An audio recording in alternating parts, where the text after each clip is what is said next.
Oke, teman-teman semua, bagaimana kabar kalian? Kali ini kita akan bergeser sedikit ke film bergenre thriller action berjudul Rangi yang dirilis pada 30 Desember 2022. Bercerita tentang seorang reporter gadis sekaligus jurnalis yang tangguh dan berani melawan kezaliman-kezaliman yang ada di sekelilingnya. Namun masalah besar menghampirinya ketika keponakan perempuannya menjadi umpan untuk menangkap teroris buruan internasional. Baiklah, tanpa berlama-lama lagi, kalian siap menuju ceritanya? Siap. Kisah diawali dengan kejar-kejaran beberapa buser India untuk menangkap pelaku atas kasus penembakan polisi. Dua preman ini kemudian tertangkap lalu diinterogasi. Mereka mengakui bahwa mereka mendapat telepon dari seseorang yang berada di Libya untuk menyelamatkan seorang gadis dan menembak semua para polisi beserta inspekturnya yang ada di dalam mobil. Diketahui ternyata gadis tersebut seorang reporter dan merekam saat kejadian penembakan. Singkat cerita, buser India dan beberapa agen FBI menangkap si gadis reporter tersebut yang bernama Tayal Nayagi. Kita panggil saja Nayagi. Lalu mereka pun menggiringnya ke kedutaan Amerika untuk diinterogasi. Lalu scene beralih pada beberapa minggu sebelumnya, di mana kita diperlihatkan seorang menteri persatuan yang bernama Kumaravel Rajan sedang berpidato di depan para awak media tentang rencana kunjungannya ke negara Italia. Lain halnya dengan Nayagi yang sudah muak dengan para politisi yang selalu membuat janji-janji palsunya dan aturan-aturan baru yang bukannya meringankan rakyat, tapi malah menyengsarakan rakyat. Mirip seperti di negeri Konoha. Begitu juga dengan para aparat kepolisian yang rakus dan tanpa belas kasih memakan uang rakyat yang bahkan penghasilannya saja tidak terjamin dibanding mereka yang sudah dijamin oleh negara. Masih saja tega merampas hak rakyat. Lalu tibalah Nayagi yang kemudian ikut diperiksa juga. Namun si polisi yang bernama Krishnamurti ini malah melecehkannya dengan berkata bahwa dia ingin memperkaosnya. Namun dia tidak menyadari bahwa perkataannya tersebut telah direkam oleh kamera yang ada pada motor Nayagi. Keesokan harinya Nayagi pun mengupload video itu. Lalu kemudian menjadi viral dan banyak mengundang ribuan komentar negatif atas perlakuan oknum polisi tersebut. Merasa dipermalukan, si polisi akhirnya mengutus beberapa preman yang sama sekali tidak mahir dalam bela diri. Sehingga Nayagi pun dengan mudah mengusir mereka. Sementara itu keponakannya yang bernama Susmita terlihat takjub atas apa yang dilakukan bibinya itu. Lalu Susmita datang menghampiri Nayagi untuk mengutarakan cita-citanya, ingin menjadi seperti Nayagi yang pemberani dan memiliki pemikiran yang sangat jernih. Keesokan harinya si polisi yang pernah viral karena tingkahnya mendatangi kantor Nayagi dan meminta untuk menghapus videonya. Namun tentu saja Nayagi menolak permintaannya. Lalu kemudian si polisi kembali mengancamnya. Alhasil dia pun ditertawakan orang-orang yang ada di sana.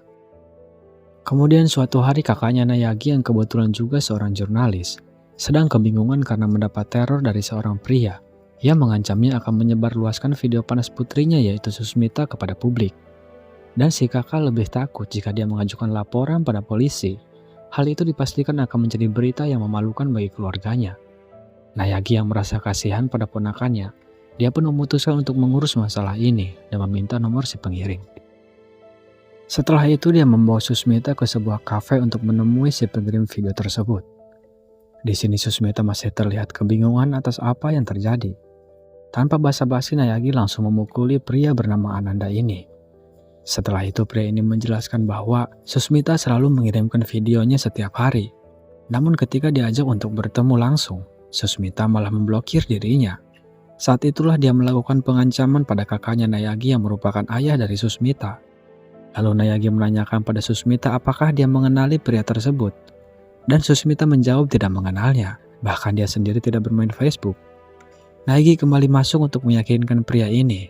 Lalu si pria ini menunjukkan akun Susmita beserta videonya yang tidak pernah menunjukkan wajahnya. Belum cukup sampai di situ. Nayagi kemudian membawa Susmita kembali ke rumah dan memaksa Susmita untuk melepaskan semua pakaiannya. Dengan bingung bercampur sedih, dia pun menuruti perkataan Nayagi. Dirasa sudah cukup, dia pun menyuruh Susmita memakai kembali pakaiannya, lalu meminta dipertemukan dengan semua teman-temannya. Kebetulan semua teman-teman Susmita yang hadir adalah mereka yang mengagumi Nayagi karena postingan videonya yang viral beberapa hari yang lalu. Satu persatu Nayagi mengamati mereka yang menurutnya berpotensi, siapa yang memiliki akun palsu dan mengatasnamakan Susmita. Saat sesi pertemuan berakhir, Nayagi menahan satu siswi yang bernama Niha untuk dibawa ke sebuah restoran. Awalnya Niha tidak mengakui kalau dia memiliki akun lain selain miliknya. Namun setelah Nayagi mengatakan bahwa yang ada di video tersebut adalah Niha, dia pun tak bisa berbohong lagi. Lalu Niha menceritakan tentang keinsecurean dirinya, yang merasa tidak cantik dan tidak pernah dilirik oleh pria lain. Bahkan tidak satu pun yang meminta pertemanan di akun Facebooknya. Itulah alasannya dia membuat akun palsu Susmita berikut fotonya dan mengirim videonya agar banyak pria yang mau mengobrol dengannya. Nayagi yang begitu paham apa yang dirasakannya, dia tetap menyemangati kalau suatu saat nanti, ketika menjadi orang yang berhasil dan mendapatkan banyak uang, Niha bisa merubah tampilannya seperti apa yang dia mau. Mengetahui keadaan keluarga Niha yang tanpa ayah, dan selama ini ibunya lah yang pontang-panting membiayai sekolahnya, Nayagi pun membawa Niha ke klinik dokter ahli gigi untuk memasangkan kawat gigi padanya. Sebagai ucapan terima kasih, Niha berkata dia akan menonaktifkan akun palsu tersebut. Namun Nayagi meminta akun dan kata sandinya agar dia sendiri yang melakukannya. Mengetahui Susmita bukan pelakunya, ayahnya berniat untuk melaporkan Niha ke ranah hukum. Namun Nayagi melarangnya. Selain masalahnya sudah tuntas, Niha juga terbilang masih di bawah umur. Seminggu kemudian, Nayagi berhasil menjebak 18 pria dengan akun palsu Susmita untuk datang ke sebuah hotel. Bahkan separuh dari mereka sudah dia pukuli untuk memberi pelajaran pada mereka yang berpotensi bisa melakukan pelecehan terhadap anak di bawah umur. Lalu Nayagi juga menjelaskan kronologi yang terjadi dari A sampai Z dan meminta agar menghapus video yang pernah dikirim pada mereka. Satu hal lagi, jika mereka melakukan hal yang sama pada gadis yang lain, Nayagi tak segan-segan mengancam akan mengebiri mereka semua. Selesai dengan masalah 18 pria dan ingin segera menonaktifkan akun palsu tersebut, lagi-lagi mendapat pesan dari akun yang terdaftar sebagai teman bernama Alim. Karena perbedaan bahasa, Nayagi membuka profilnya yang ternyata berasal dari Libya. Untuk mengusir rasa penasarannya, Nayagi memakai audio penerjemah lalu menanyakan dari mana tempatnya berasal. Si pria ini malah mengirimkan sebuah foto yang dimana saat ini dia sedang mengintai target dengan sebuah roket launchernya. Kemudian muncul seonggok mobil dan menembaknya dengan tepat. Saat keesokan harinya Nayagi melihat berita, 2 orang ahli yang diutus Amerika untuk mensurvei perusahaan minyak di Libya tewas ditembak roket launcher oleh para militan yang ada di sana. Nayagi sempat terkejut dan menduga bahwa akun yang mengirimkan foto padanya adalah seorang teroris. Nayagi yang masih merasa curiga, dia meminta akun yang bernama Alim tersebut untuk mengirimkan kembali gambar lokasinya saat ini. Setelah mendapatkan gambarnya, Nayagi kembali terkejut karena di gambar itu terdapat si Menteri Kumaravel Rajan. Karena Nayagi tahu bahwa si Menteri melakukan kunjungan ke Italia, dia pun menebak bahwa itu di Italia. Namun si Alim menjawab itu bukan di Italia. Nayagi kemudian melacak plat mobil yang terdapat di gambar itu untuk mengetahui di mana lokasi itu sebenarnya. Akhirnya setelah diketahui bahwa gambar tersebut berada di negara Tunisia, sedangkan Tunisia berbatasan langsung dengan Italia dan Libya. Dengan kata lain, si menteri telah melakukan pertemuan tak resmi di negara tersebut. Keesokan paginya, Nayagi ditelepon temannya kalau gambar yang dia unggah kembali viral. Karena si menteri ternyata telah melakukan pertemuan dengan para teroris yang paling dicari selama ini. Terungkap juga kebusukan Menteri Kumaravel Rajan ini telah menimbun 13.500 bak bensin. Entah berapa ribu liter, tapi yang jelas, uang yang dihasilkan dari situ seluruhnya untuk keperluan jaringan teroris yang tersebar di seluruh India. Tak lama setelah itu, si Menteri Kumaravel Rajan ini diisukan tewas dalam kecelakaan pesawat. Benar atau tidaknya, saya juga tidak tahu. Berita kematian Menteri Kumaravel Rajan tentunya diketahui oleh kelompok militan, sehingga hal itu otomatis Alim menjadi orang yang paling dicurigai. Lalu salah satu dari mereka mengancam Alim untuk menanyakan lokasi Susmita, dan setelah mendapatkan lokasinya, mereka akan segera membunuhnya melalui orang-orang mereka yang ada di India. Terjadilah hal yang tak terduga, di mana ternyata orang-orang yang dicurigai sebagai militan, separuhnya telah ditangkap di sekitar sekolah Susmita. Juga identitas Alim yang sudah diketahui pihak FBI Amerika. Di hari itu juga para tentara Amerika menemukan lokasi para militan Lalu terjadilah tembak-menembak di antara keduanya. Alim yang mengetahui akun Susmita telah diretas. Dia menyarankan untuk menonaktifkan akun yang sedang dipakai, lalu membuatnya yang baru. Dan kemudian Alim mengirimkan aplikasi khusus agar lokasi Alim tidak terlacak. Pada suatu malam setelah pulang kerja, Nayagi kembali diberhentikan oleh si polisi viral Krishnamurti. Dia meminta KTP-nya lalu tiba-tiba membuangnya dan menyuruhnya masuk ke dalam mobil. Alim mengetahui Nayagi yang menjadi Susmita ditangkap polisi. Dia pun meminta rincian polisi yang menangkap Nayagi. Lalu tiba-tiba dua preman datang untuk menembaki polisi tersebut hingga tewas. Setelah itu Nayagi mengirimkan foto Susmita pada Alim yang membuatnya senang bukan main. Namun ketika Alim mengirimkan sebuah foto, dia menjelaskan bahwa dirinya bukanlah tentara, melainkan seorang teroris yang memperjuangkan hak atas negaranya.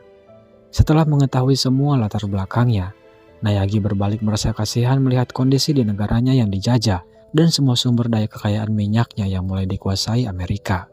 Apalagi keinginan terbesarnya hanyalah bisa bertemu dengan Susmita. Beberapa hari kemudian Nayagi dikagetkan dengan pesan dari Alim bahwa dia telah datang ke India tepat di depan sekolahnya untuk menemui Susmita. Nayagi pun segera bergegas untuk mencegah pertemuan mereka. Karena bukan apa-apa, Susmita sendiri tidak mengetahui apa-apa.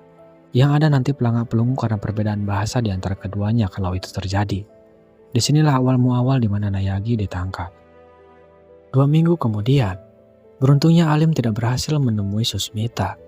Karena pada saat itu teman-temannya mengabari bahwa FBI sedang mencarinya. Lalu dia pun segera melarikan diri dan dihukum karena mencoba menemui Susmita. Nayagi semakin kagum dengan tindakan Alim yang dimana saat situasinya sedang sulit. Dia tidak ingin membahayakan Susmita jika memaksa untuk bertemu dengannya. Masalah yang semakin semrawut dan belum menemukan cara yang tepat untuk menangkap Alim. FBI dan India akhirnya memakai cara yang ekstrim, yaitu dengan menjadikan Susmita sebagai umpan untuk menangkap Alim. Di sisi lain Nayagi merasa cemas akan apa yang terjadi. Awalnya tentu orang tua Susmita tidak mengizinkannya, apalagi ini benar-benar suatu masalah yang besar mengancam nyawa anaknya. Namun karena sangat terpaksa, mereka harus bisa merelakan dan mendoakan agar Susmita dan Nayagi bisa kembali dengan selamat. Susmita benar-benar gadis yang polos tanpa beban, karena yang dia tahu perjalanan ke luar negeri hanya untuk liburan semata. Sesampainya di bandara, Susmita ketakutan untuk ditinggal sendiri. Namun setelah dibuat mengerti, dia hanya bisa manut saja mengikuti apa yang dikatakan Nayagi bibinya. Tak lama datanglah seorang kakek menjemput Susmita dan menyuruhnya memakai kerudung untuk menutupi auratnya, lalu kemudian mengantarnya ke sebuah hotel. Alim semakin senang mendengar kabar bahwa Susmita sudah sampai di Libya. Namun tanpa dia sadari, kelompok teman-temannya yang lain sudah menunggu kesempatan ini untuk membantai habis FBI dan juga Susmita. Saat semua agen FBI sudah siap di berbagai posisi, di sini si ketua mengingatkan Nayagi agar jangan mencoba menyelamatkan Alim. Karena tentunya FBI tidak akan segan-segan untuk melenyapkan Nayagi dan Susmita jika itu terjadi. Dan yang dia utamakan hanyalah keselamatan mereka berdua. Lalu tidak lama datanglah dua orang mencurigakan, yang tidak lain tidak bukan adalah kelompok militan yang ingin menembak Susmita. Namun hal itu segera disadari oleh Nayagi dan kemudian menembak salah satu dari mereka. Disinilah terjadi kejar-kejaran dan tembak-menembak antara FBI dan kelompok militan. Hingga akhirnya semua para militan berhasil dilumpuhkan, kecuali Alim yang masih belum tertangkap. Disinilah kekejaman FBI yang mengancam akan menembak Susmita jika Alim tidak menunjukkan dirinya. Dan benar saja, layaknya laki-laki sejati, Alim muncul dan menembak sebagian dari para FBI, meskipun dia akhirnya tertembak juga. Namun di balik kematian Alim, terdapat sebuah pesan yang mengandung banyak arti, bahkan dijadikan sebuah buku oleh Nayagi, yaitu லிபியாவில் எண்ணெய் வளம் இல்லாமல் இருந்திருந்தால் நானும் கடாபியும் கொல்லப்பட்டிருக்க மாட்டோம். உனது நாட்டிலும் கனிம வளங்கள் உள்ளது சுஸ்மிதா. ஜாக்கிரதையாக இரு.